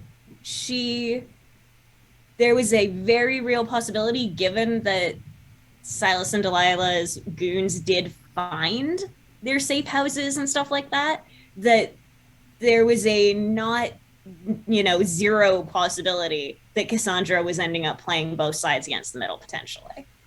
Unintentionally, potentially, even. Yeah. And there is still a chance for that, because there is still that hypnosis power in play, and you can be getting information. There's a very good chance that she was being played in that double agent facet. It's just, it wouldn't have been a continuous facet. Yeah, I can see that. It would have been impossible. So I think the confusing part for that as well is the ziggurat itself. When they take Vax under hypnosis. Now, up in the beginning, when they're in the castle and he gets bit, it breaks the spell, he jumps out the window and he's fine. But there's like a protracted scene where they are behind the glass. He's turned into he's hypnotized. He sets off the acid trap. They walk down that long ass hallway, up all the stairs, and then he does this massive battle where if it's only a minute, every minute you've got an opportunity to break out. There was a very extended period of time where he was just zombie-like, and that's what gave me the impression of like, oh, okay, well then she's been under the spell for quite a number of years then. So the way that what LJ was thinking. Yeah, absolutely. And the way that I kind of saw that they were trying to hint at that was the coloring of the eyes. You know how you kept seeing like the flash of gold and you were like, oh, she's hypnotized? What would happen was when they broke it, the color would come back. But when it didn't, it would just flash and then go back into like the zombie state that they were in. So that's kind of what I was taking was every time that happened, that was them trying to make a save on the hypnosis that he was under. Because the same thing happens when Vax gets bitten. He has the flash of color in his eyes, but it doesn't catch on. When he does the hypnosis on Grog and it doesn't catch on, flash of color, but it doesn't catch on. That was how I assumed they were trying to play it, just based on my knowledge of how the game plays. But again, it's also a lot of information to try to express, and a lot of technical information that if you're avoiding info dumps, that's a tricky way for the amount of time they gave themselves for each episode, which I really hope in season 2 they give themselves 35 minutes or 40 minutes. I think, Me too. I don't think 45 minutes may be pushing it too far. An hour, I think, is definitely too long. But giving themselves an extra, instead of it being from 20 to 25 minutes per episode, make it 30 to 35 minutes or 35 to 40 minutes.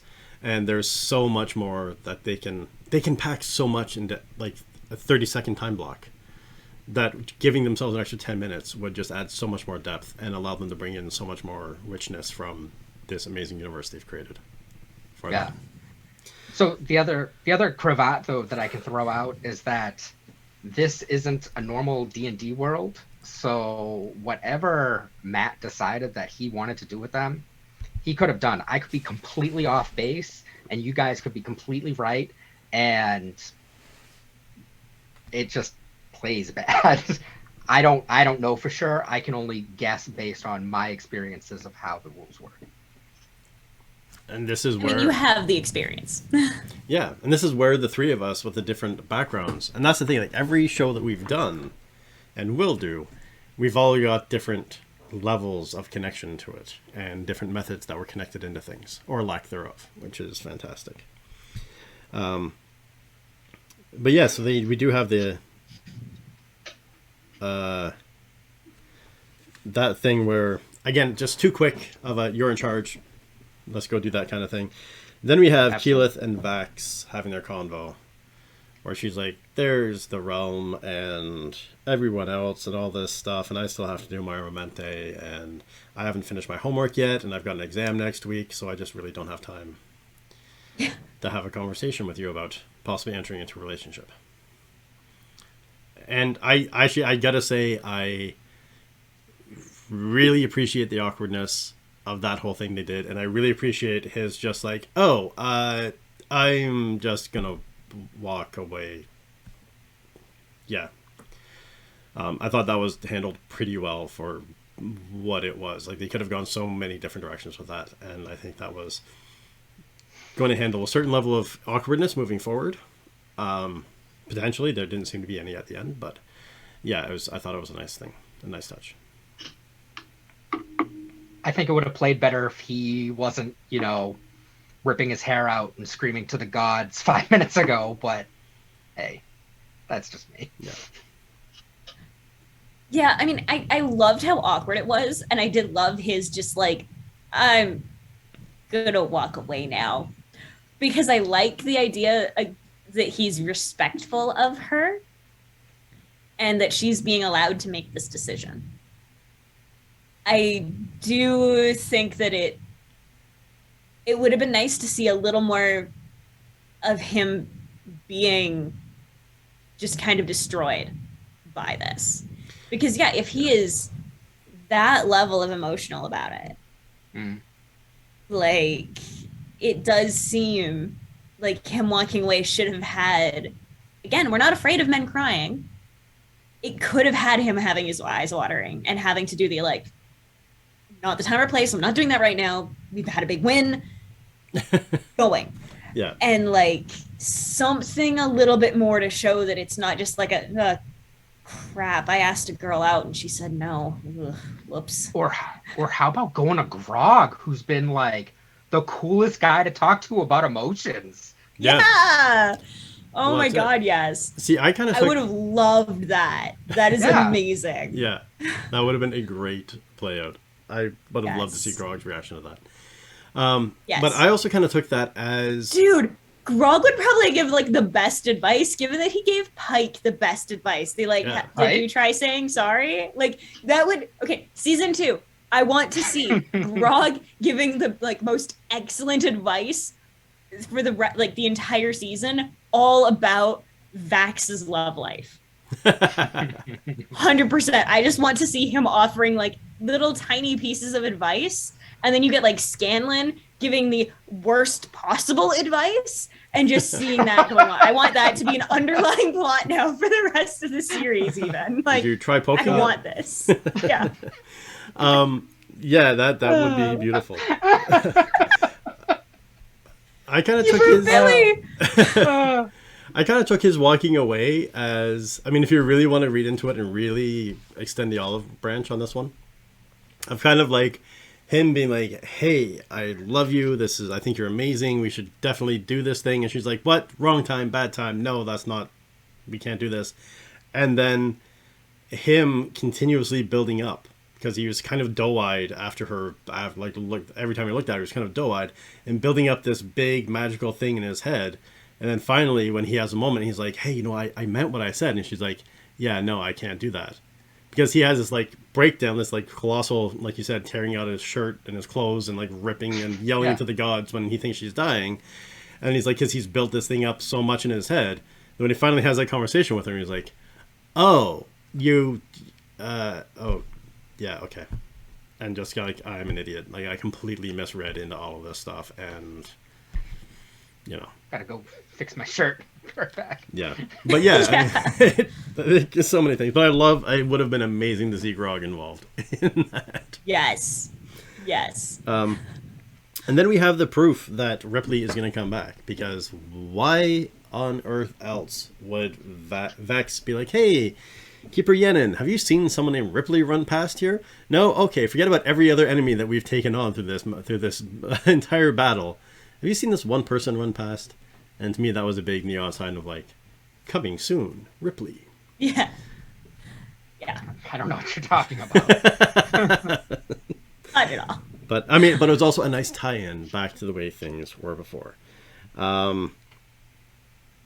And this is where Yenin says that they talk about the spinning globe of danger in the ziggurat, and that was something that stuck to me. So like, Keeper Yenin said that, we've sent some holy people down and we see this dude get sucked into the orb. The whispered, in my opinion, and Billy, feel free to put me in my place again. But in my mind, they were told when they had Vax, they were told, like the Briarwoods when they're talking said, we needed a blood sacrifice. And now we have like multiple options we can go through. They didn't provide a blood sacrifice. She called him with her blood. This spinning orb thing showed up. He appeared really quickly like, hey, I'm inside. If you want to unlock the door, I'll come party with you. And they never do a blood sacrifice. And then this guy gets sucked into it. So in my mind, it's like, oh yeah, player 3 has just entered the party. And is going to be here. And now we're going to have some fun with the whispered one. Like, you thought he was gone, but here's a blood sacrifice, because it was a really gory sucking in. Oh, it was beautiful. Yeah, and so that if you want a blood sacrifice, that was a blood sacrifice. Yes. It was Yeah. a blood sacrifice, absolutely. I love Blood, that Yenin is like, bone, hopefully it's not guts, dangerous. everything. Yeah. Hey, we're being raided with a party of 2 by Midnight Wolf Pup. Midnight Wolf Pup, Wow. thank you for the raid. I hope you had a fantastic stream. We're talking about the Legend of Vox Machina. Yeah, so that struck me as the blood sacrifice, and again the neon sign of like, hey, coming soon to a D&D game near you. Yeah. What were your thoughts? This is why major hope for like not next season, but the season after, perhaps have it be Whispered One has been getting his army prepared, given that like his two main servants were not waiting for him at the end of things.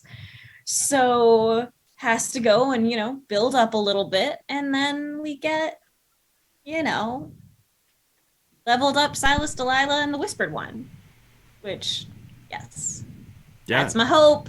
I can see that it logically can play out that way, and I would love to see that happen because it would make sense the way they set it up. So this kind of brings me back to what I said I wanted to come back to was I guess I had some questions about how they framed the scene.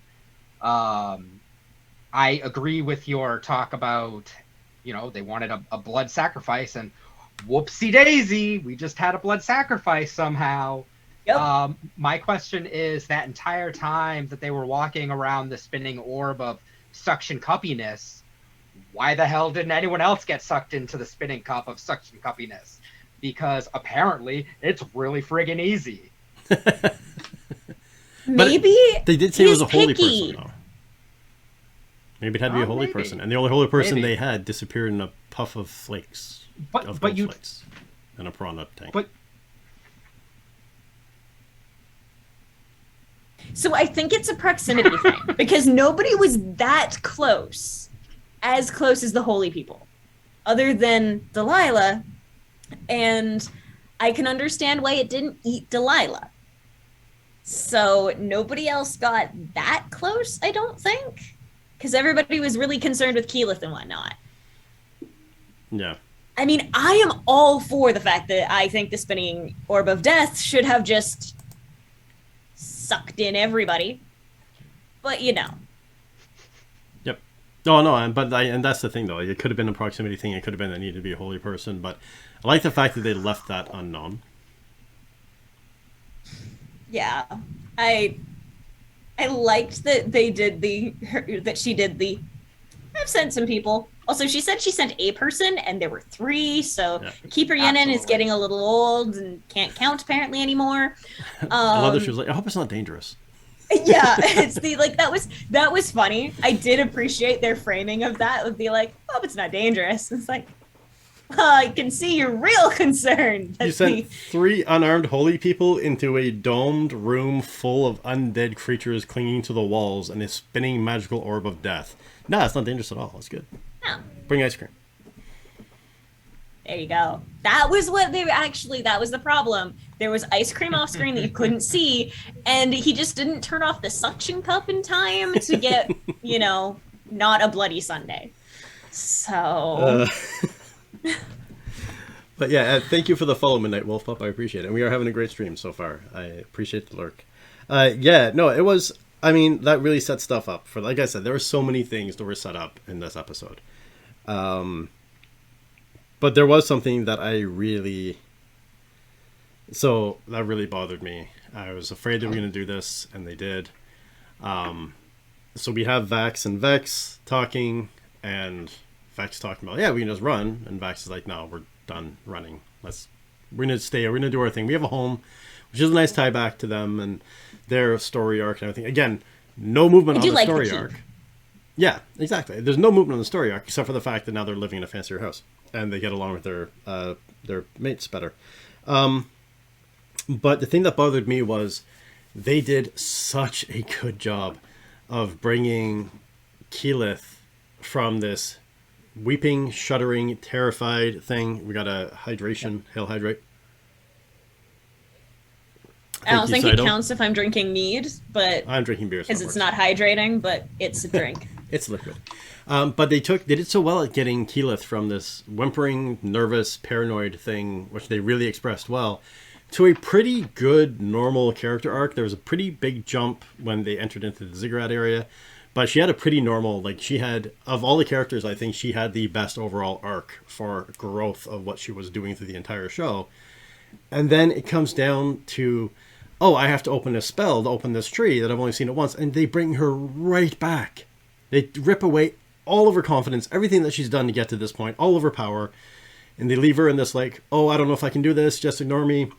She actually says, this is stupid, just forget I said anything. And she goes right back to the character she was at the beginning until Vex puts her hand on her shoulder, and that's another topic.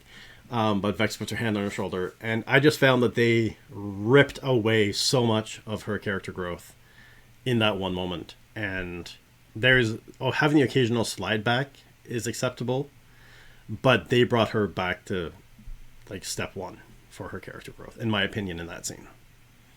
I did like that they made the nod though to the I think I can only do this like once a day. I don't know. And Yeah. he was like, okay, I like that you actually have that moment. But yeah, it did feel very much like it was the setup to then have the moment with Vex of her doing the like, it's okay, I believe in you now that you turned down my brother and I don't have to worry about you stealing him away from me. You're cool now. See, but that was also the you're cool now scene that I was like, the blush, the connection, the lingered gaze, the longer than normal hand on the shoulder. That's where I was like, the wrong twin is paying attention here in this scenario.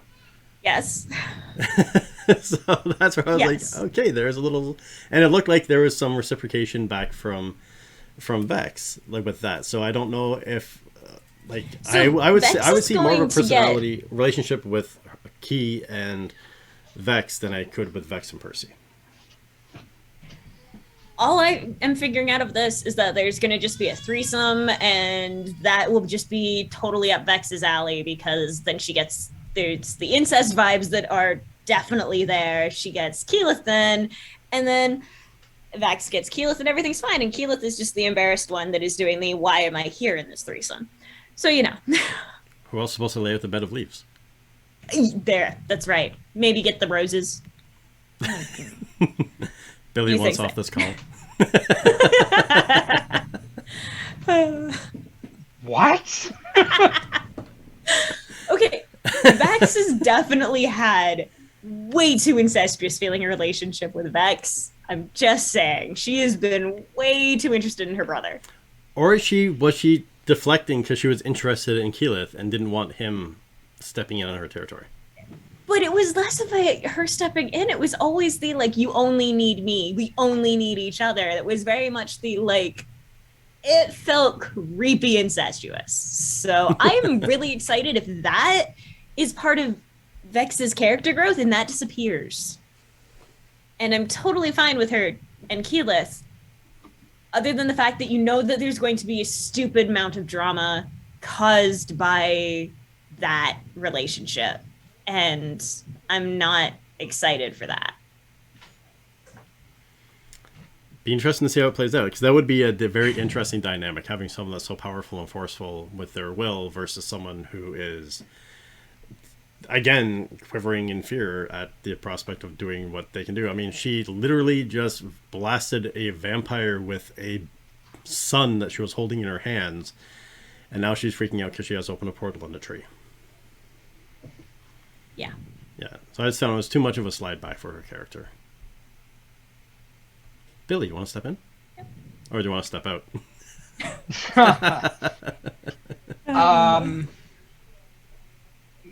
Yes.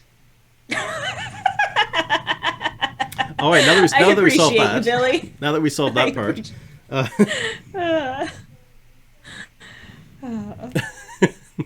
Poor Billy. That's it. I almost feel sorry What for you. are we talking about? We're Yes, talking about the character arc of I- Keyleth. I agree that there was a step back. I didn't see it as dramatic as you did, although I do see the issue with it. And I enjoyed the same thing that LJ did with the tie-in to the game, where she was like, "I can only do it once a day," and I knew you were gonna like that. So, Yes. I honestly, I didn't. It happened. And I went, no one's going to bring that up. Then we had a 15-minute conversation about it. But yeah, so I can't hold this for long, and then they run through into the door. And I like the fact, too, that they didn't have anybody pausing and pulling a mat from Wheel of Time, being like, oh, maybe I should just stay here. And was like, they're all like, no, okay, there's a door, let's go. And they run through. And then we get the Grog back with... well, we see Percy fixing his palm with the green gem that is suspiciously looking, that I think has something to do with Delilah still.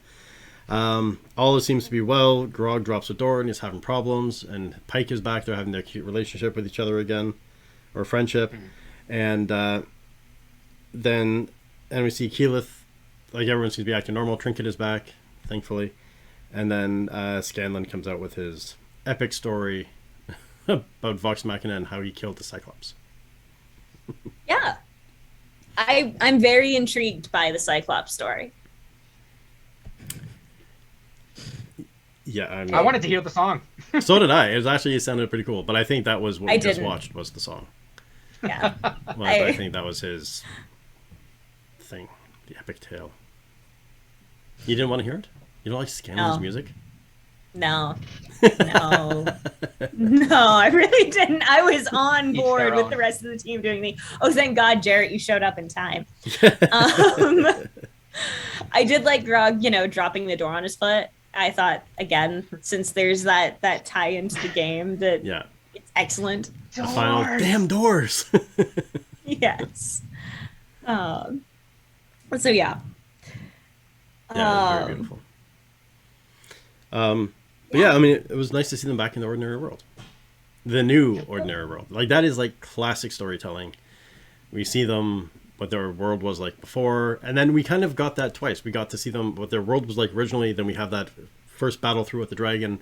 That changes their world. It's like a mini character or story arc. And then we see them, their new ordinary world of living in the keep that the Sovereign's given them. And then we get the tie back to that as we come back to this. And the door was still a problem when they first got the keep. It was, I think, the same door that Grog kicked down, and that was a beautiful tie back. That was the thing that I always tell people: if you can have something, an object or something, in the beginning that you can tie back at the end to connect, and it doesn't have to be something major. But first time they're summoned to the Sovereign, Grog kicks down the door. Second time they're summoned to the Sovereign from their keep, Grog is trying to fix the door that he kicked down. Beautiful connection. I loop back. Magic. You want a story circle? There you have it. And then the Sovereign is there for the great proclamation after Gilmore checks on Vax's extremities. Oh la la. Priorities. Of course. And it's always nice to see Gilmore. Yes. Gilmore is a is. fantastic character. It is. Even that short He's just moment. fun. Like, and again, like the useful uselessness. The ease with that he uses his magic. Where he just like poofs and the color pops, and it's like, oh, that's why we love you, Gilmore. You're perfect. But then I liked, again, like the speeches. They do a good job with the speeches, and I found like the Sovereign speech was basically, you gave me your trust. I hated his speech. I screwed it up. I mean, for what it was. It could have been this long thing of avoiding guilt and all that stuff. I like the fact that it was like, you gave me your trust, I screwed it up, I'm out, bye.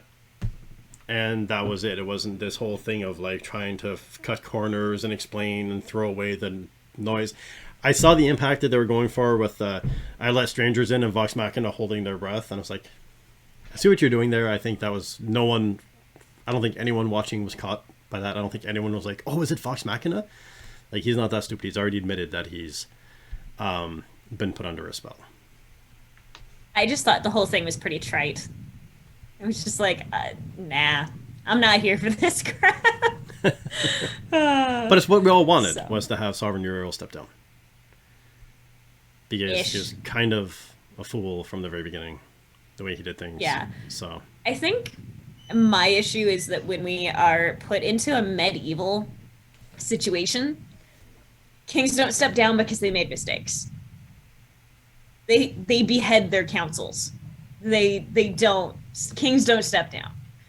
And it feels very out of place to me whenever there's an extremely modern thing like that of I'm just going to cede the monarchy away and give you a council now.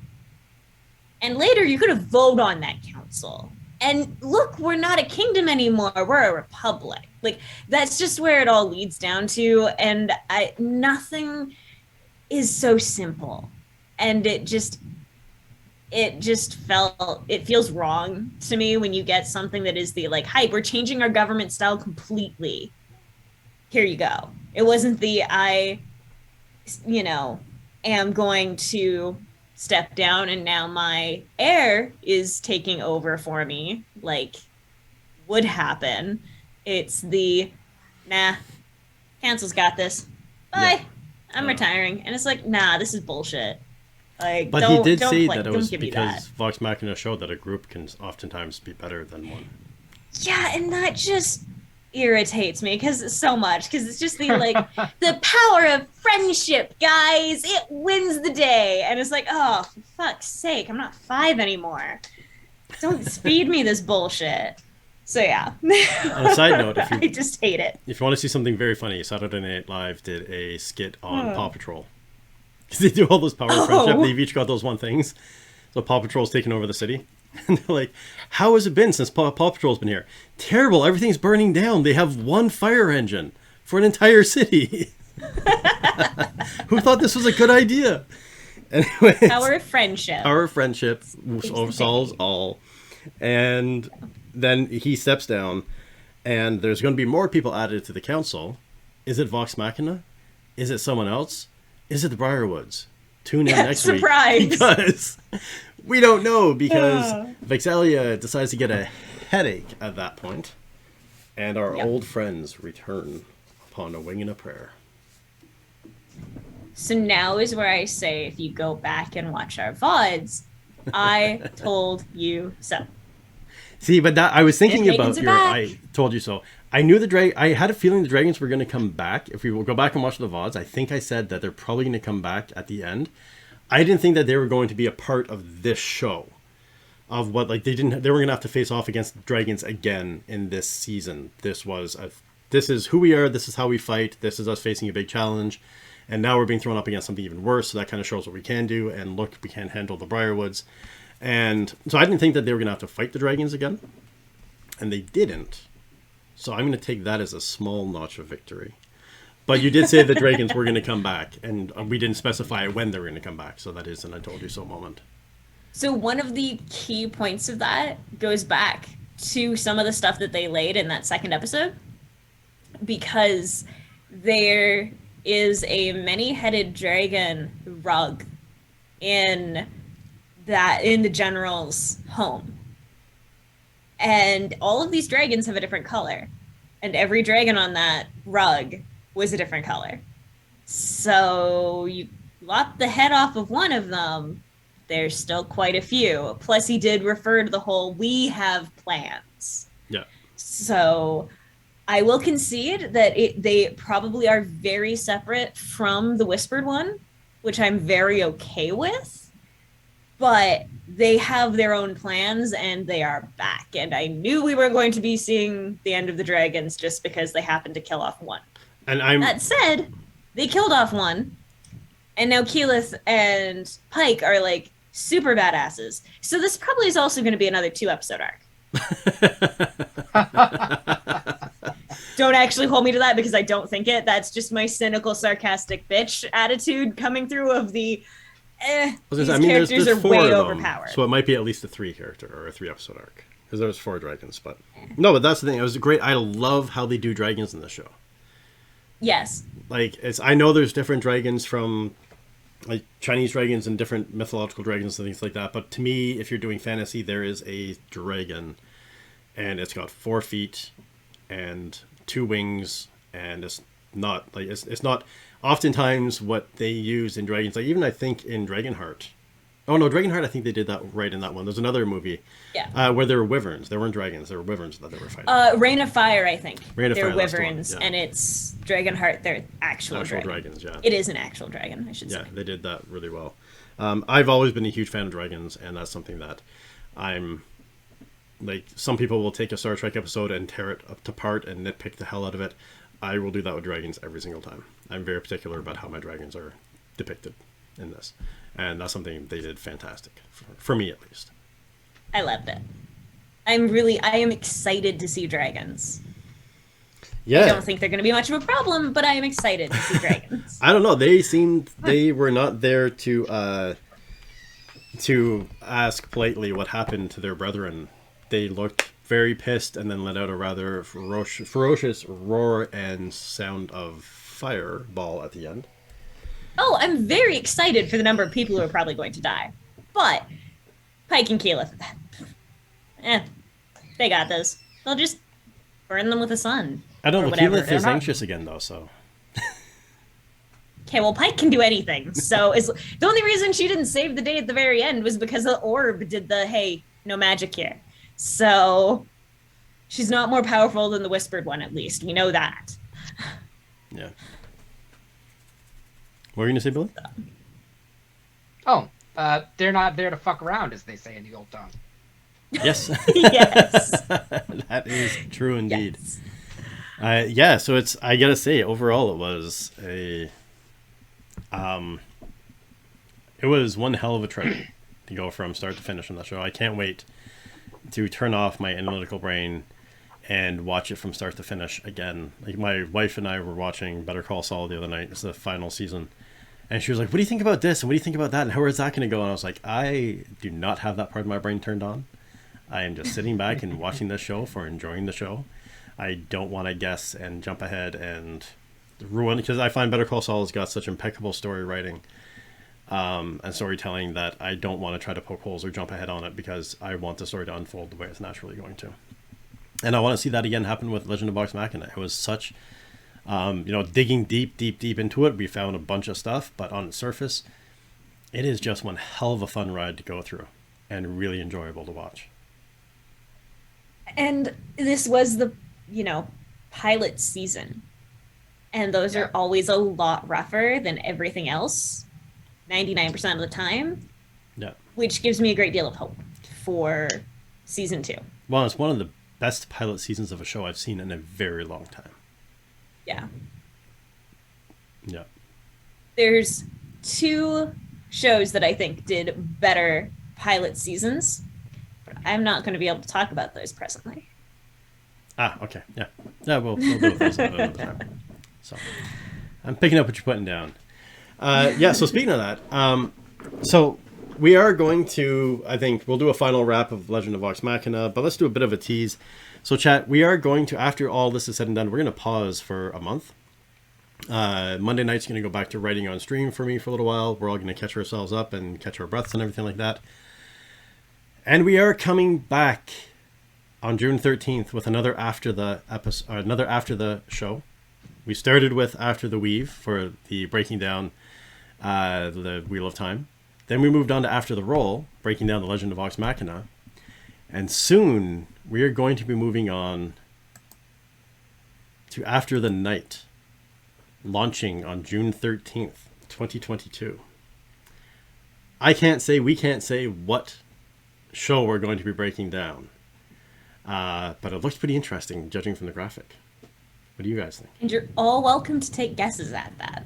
Yes. So there may be something coming up with this that, if you pay attention to us on social media and follow the stream, then there may be some information, and the Discords and things, there may be some stuff happening potentially with this moving forward. But so there's going to be a lot more information slowly dribbled out over the next 30 days or the next month about After the Night.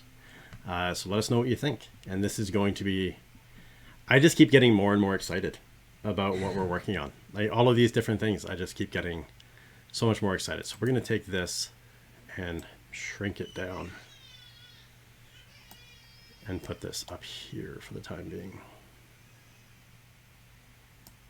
Yeah. There we go. I'm excited. I'm very excited. Yes. Oh, so cool. Yeah, I'm really, really excited for this one. So After the Night is going to be coming up next. But final thoughts on The Legend of Vox Machina. Who wants to go first on this? Billy does.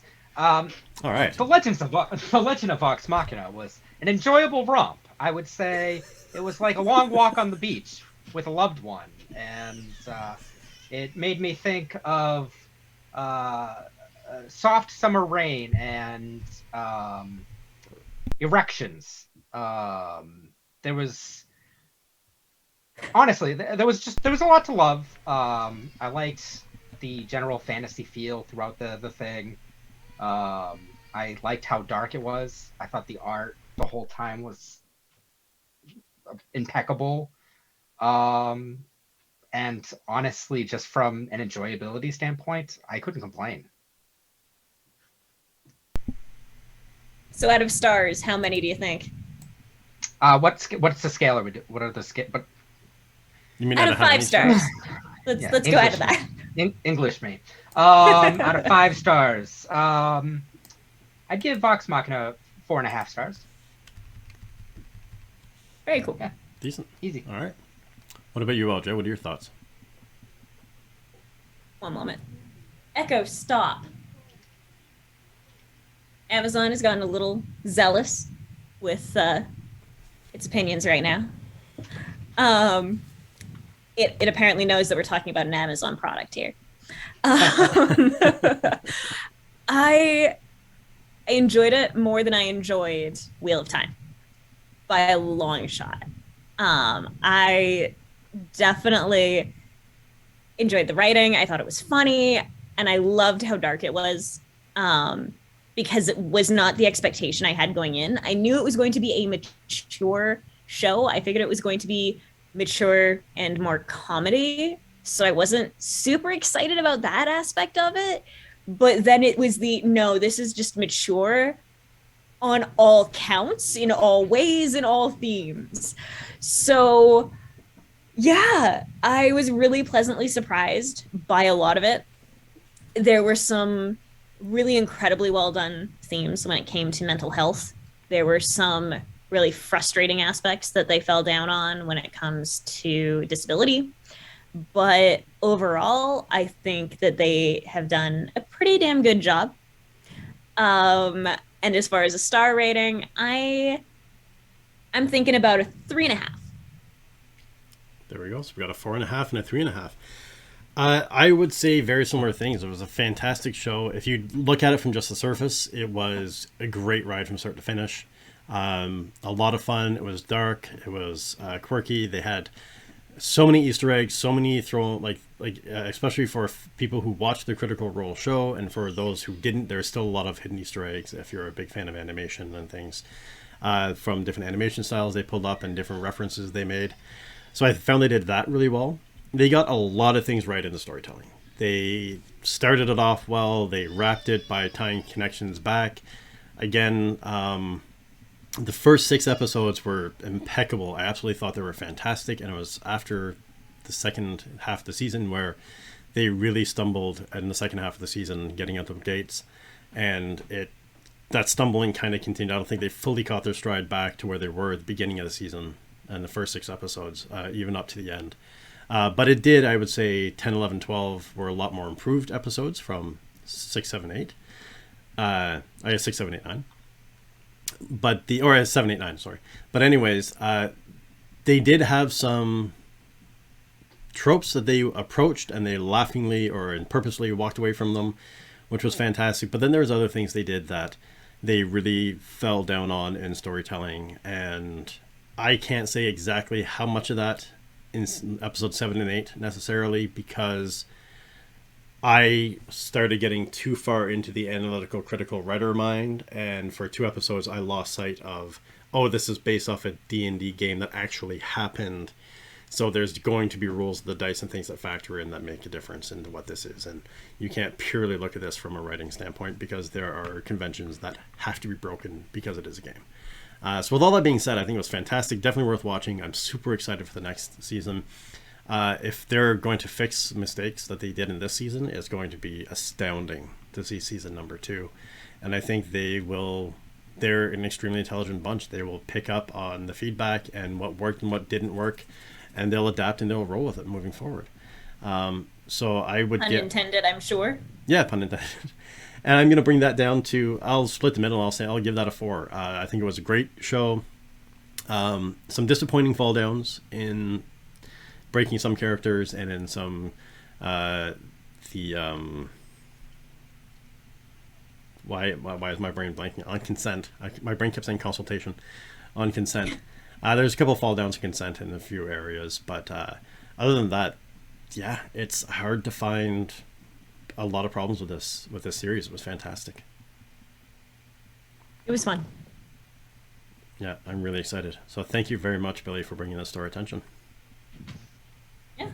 It was a good one. And I am so excited for our next one. Yep. It's going to be so much